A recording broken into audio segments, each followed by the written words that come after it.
হাওড় অঞ্চলে ক্ষতিগ্রস্ত কৃষকদের ঈদের আগেই মানবিক সহায়তা পৌঁছে দিতে প্রধানমন্ত্রী নির্দেশ দিয়েছেন বলে জানিয়েছেন সংসদ সদস্য কয়সর এম আহমদ।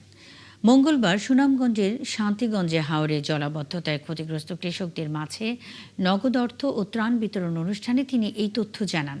তিনি আরও বলেন, অতিবৃষ্টিতে যখন হাওড় অঞ্চলের ফসল ডুবে যায় সে সময় প্রধানমন্ত্রী ক্ষতিগ্রস্ত কৃষকদের ৩ মাসের সহায়তার ঘোষণা দিয়েছেন। তিনি ঈদের আগে এসব সহায়তা পৌঁছে দিতে নির্দেশ দিয়েছেন।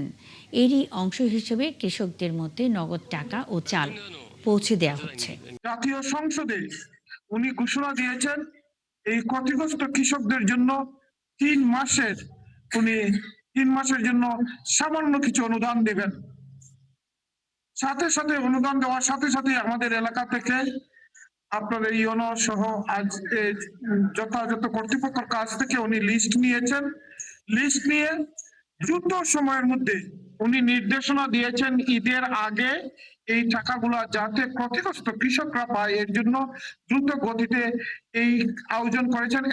এর জন্য আজকে আমরা এখানে উপস্থিত হয়েছি।